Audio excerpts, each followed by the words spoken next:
Alerta en C5N, una nueva escalada bélica entre Palestina e Israel deja un saldo de al menos 26 muertos, en principio 24 palestinos, 2 israelíes.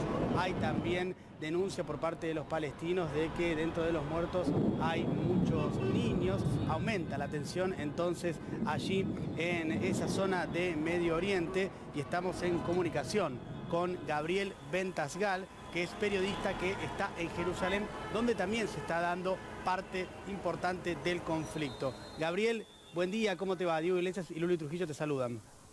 Hola Diego, hola Luli, tengan en cuenta lo siguiente, es un enfrentamiento esencialmente no entre Israel y Palestina, entre Israel y la Franja de Gaza que está dominado por Hamas. Bueno, pero... Porque Cisjordania, pero está bien, Cisjordania está dominada por la autoridad palestina y no están implicados en este enfrentamiento. Perdón, Gabriel, pero Franja de Gaza es Palestina también. No, pero son dos territorios gobernados por entidades diferentes. Claro, sí, eso lo sé, pero es Palestina también, Franja de Gaza. Sí, pero me entiendes, ¿verdad? Es un enfrentamiento. La autoridad palestina, Mahmoud Abbas, no está implicando y le ordena a la fuerza de seguridad de la autoridad palestina que se enfrenten a Israel. No, claro, exactamente, como bien vos aportás, están gobernados por dos entidades políticas distintas. De hecho, para la Unión Europea y para Estados Unidos, Hamas es una organización terrorista, pero es también territorio palestino, Franja de Gaza, simplemente eso quería apuntar. Pero más allá de eso, la situación, ¿cómo está en estos momentos? Porque lo que uno viene viendo son imágenes que habían comenzado, o al menos es lo que nos había llegado a nosotros aquí, en Jerusalén Este, y que esto luego fue escalando y ahora ha aumentado o se ha producido esta cantidad de muertos.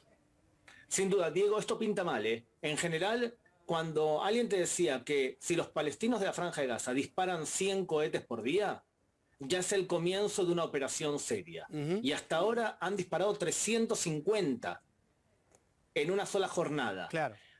Ahora, la respuesta del ejército israelí fue atacar 130 posiciones de Hamas con muertos palestinos en una cantidad que provoca que el Hamas deba seguir respondiendo, porque ¿qué sucedería si ahora Hamas se echa para atrás y levanta la bandera blanca? Claro. La calle palestina los va a tratar de cobardes, o sea que esto es una escalada que lamentablemente va a tener que pasar unas cuantas horas, lamentablemente, porque, te vuelvo a decir, esto huele mal. ¿Cómo podría empeorar, Diego?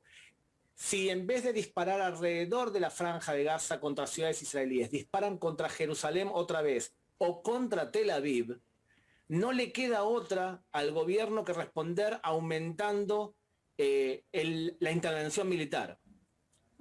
Ahora, Gabriel, la pregunta es ¿por qué? ¿Cómo estás? Luli Trujillo te saluda. ¿Por qué recrudece en este momento la situación?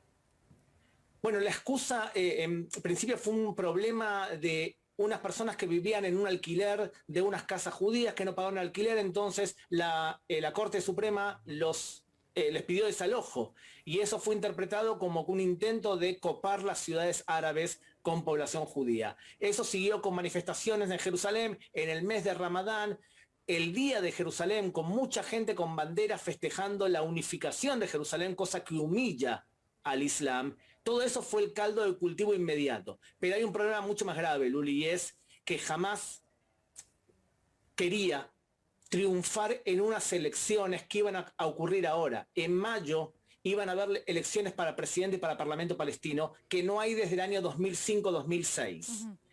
Mahmoud Abbas las canceló y jamás dijo, esto es, si no hay elecciones ni calma para nosotros, tampoco va a haber para nadie. Ese es el marco general.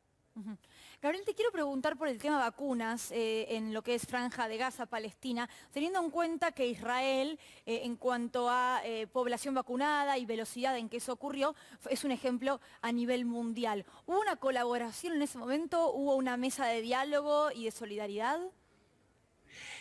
Con la autoridad palestina, sí. Con la autoridad palestina que gobierna Cisjordania, los territorios A y B, hay una colaboración. Israel vacunó a los trabajadores palestinos que entraban dentro de Israel y a los servicios médicos de la autoridad palestina.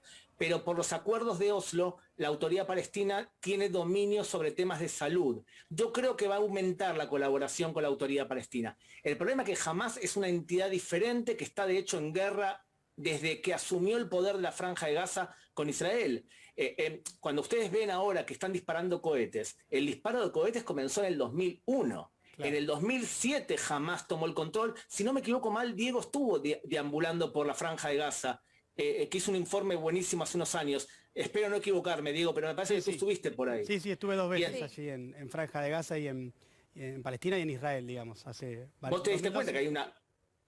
Carlos, si no me equivoco, vos estuviste en los dos lados entrevistando a las dos personas y te das cuenta que es un estado de guerra que va por épocas, baja intensidad, y ahora estamos nuevamente en una alta intensidad. Sí, efectivamente, es como que el estado de conflictividad es permanente, simplemente lo que pareciera haber, y vos, Gabriel, vivís ahí, lo conocés mejor incluso que yo, son picos, ¿no?, de esa intensidad donde escala la cuestión bélica. Vos bien señalabas recién lo de la cuestión política también, de cierta conveniencia de Hamás acerca de este escalamiento de la conflictividad. Pareciera también, corregime si me equivoco, que al sector, uno de los sectores más radicalizados de la derecha israelí, que es el que conduce justamente el gobierno con Netanyahu en el poder, también tienen algunos conflictos allí para la formación de un gobierno, y pareciera también que esta escalada en el conflicto lo beneficia. Digo entonces, entiendo que sectores más radicalizados de Palestina y de Israel pareciera al menos, y estos análisis, vos corregime si me equivoco, que se benefician con el conflicto.